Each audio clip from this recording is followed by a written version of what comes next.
జై శ్రీరామ్. అందరికీ నమస్కారం. వెల్కమ్ టు న్యూస్ అఖండ. నేను మీ కస్తూరి శ్రీధర్. మిత్రులారా, నరేంద్ర మోడీ ప్రభుత్వం ఒక సంచలన ప్రకటన విడుదల చేసింది. అదేందయ్యా అంటే ఆపరేషన్ సింధూర్ ఇంకా పూర్తి కాలేదు అని చెప్పింది. చూడండి, మన వాళ్ళందరికీ మజా వస్తూ ఉంటుంది ఈ స్టేట్మెంట్తో కదా, నాకు కూడా అట్లే ఉండదు. సరే, ఇక న్యూస్ విషయానికి వస్తే, పెహల్గామ్లో ఈ పాకిస్తాన్ ఇస్లామిక్ తీవ్రవాదులు దాడులు జరిపిన సంగతి మీకు అందరికి కూడా తెలిసిందే. ఈ దాడులు సాక్షాత్తు పాకిస్తాన్ ఆర్మీ చీఫ్ అయినటువంటి ఆసిమ్ మునీర్ గారి కనుసన్నల్లోనే జరిగినాయి. దీంట్లో ఏమాత్రం కూడా డౌట్లే, ఓకేనా. ఈ దాడులకు కర్త కర్మ క్రియ వాడేనని చెప్పేసి ప్రపంచం అందరికి కూడా తెలుసు. మగవాళ్ళను చంపి మన ఆడవాళ్ళ కుంకుమను చెరిపేశారు ఈ దరిద్రపుండా కొడుకులు. మొత్తంగా 26 మంది భారతీయ పౌరులను హతమార్చారు. అందుకే మన భారత ప్రభుత్వం ఆపరేషన్ సింధూర్ను ప్రారంభించింది. పాకిస్తాన్తో సహా పాకిస్తాన్ ఆక్రమిత జమ్మూ కాశ్మీర్లోని 9 ప్రాంతాలలో ఉన్నటువంటి 21 తీవ్రవాద స్థావరాలను ధ్వంసం చేసి పారేశారు. ఈ దాడుల్లో పెద్ద సంఖ్యలో తీవ్రవాదులు మరణించగా వాళ్ళ స్థావరాలన్నీ కూడా నేలమట్టం అయిపోయినాయి. ఈ దాడుల్లో మరణించిన తీవ్రవాదులంతా కూడా కాశ్మీర్ తీవ్రవాదంతో నేరుగా సంబంధాలు ఉన్నటువంటి Jaishe Mohammed, Lashkar e Toiba, the resistant front, Hizbul Mujahideen తీవ్రవాద సంస్థలకు చెందినటువంటి తీవ్రవాదులే. ఇకపోతే మనం ఈ ఆపరేషన్ సింధూర్ను జరిపిన తర్వాత మన ఆర్మీ అధికారులు మీడియా సమావేశం పెట్టి అన్ని విషయాలను పూసగుచ్చినట్టు వివరించారు. చూసారన్న మీరు.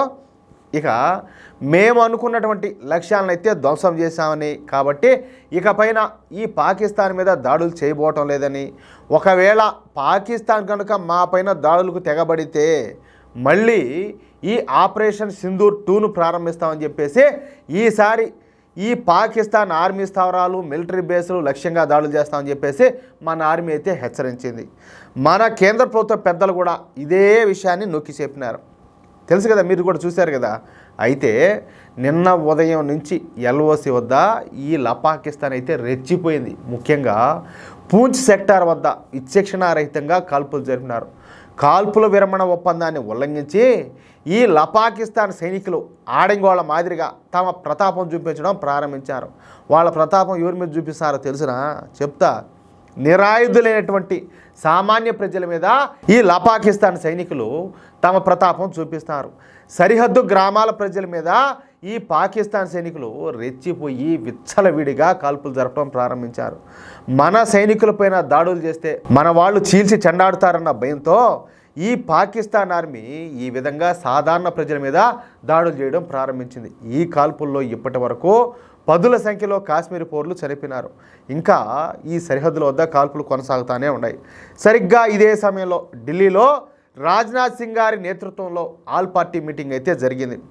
ఈ మీటింగ్లో పాల్గొన్నటువంటి కేంద్ర మంత్రులు మాట్లాడుతూ కొన్ని సంచలన వ్యాఖ్యలు చేశారు. ఇక ఈ సందర్భంగా మన రక్షణ శాఖ మంత్రి అయినటువంటి రాజ్నాథ్ సింగ్ గారు మాట్లాడుతూ, మనం నిర్వహించేటువంటి ఆపరేషన్ సింధూర్ అయితే విజయవంతమైంది.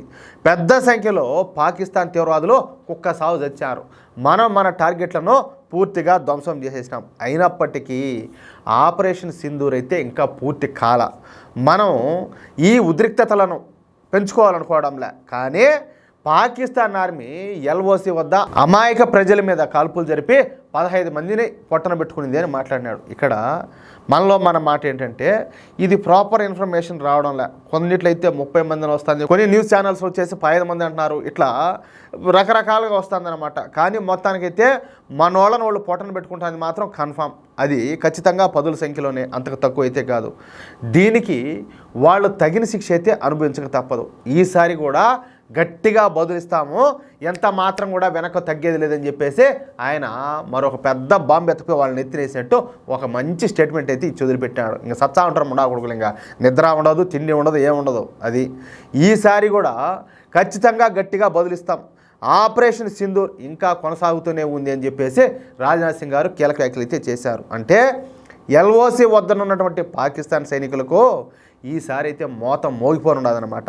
ఇప్పటి వరకు పాకిస్తాన్ తీవ్రవాదులనే టార్గెట్ చేసినటువంటి భారత ప్రభుత్వం ఇకపైన పాకిస్తాన్ ఆర్మీని కూడా టార్గెట్ అయితే చేయనుండాలి. అదే విషయం. ఇంకా వాళ్ళు గెలుపుతా ఉంటే ఇంక ఊరికే ఉంటారా? మన వాళ్ళందరినీ కూడా ఊరికే చంపుతా ఉంటే మెట్తో కొట్టరా, వంగేసా చేతలతో కొట్టకుండా, అవునా కాదా? అదే విషయం అయితే. మిత్రులారా, ఈ న్యూస్ కనుక మీకు నచ్చినట్లయితే ఖచ్చితంగా ఈ న్యూస్ నలుగురికి షేర్ చేయండి. అదేవిధంగా ప్రతి ఒక్కరు కూడా మీ యొక్క అమూల్యమైన అభిప్రాయాలను ఖచ్చితంగా స్పష్టంగా కామెంట్ రూపంలో తెలియజేయండి. ఇంకో విషయం ఏంటంటే, ఇంతవరకు మీరు కనుక మన ఛానల్ను సబ్స్క్రైబ్ చేసుకున్నట్లయితే ప్రతి ఒక్కరు కూడా మన ఛానల్ సబ్స్క్రైబ్ చేసుకోండి, సపోర్ట్ చేయండి ప్లీజ్. జై శ్రీరామ్, జై హింద్.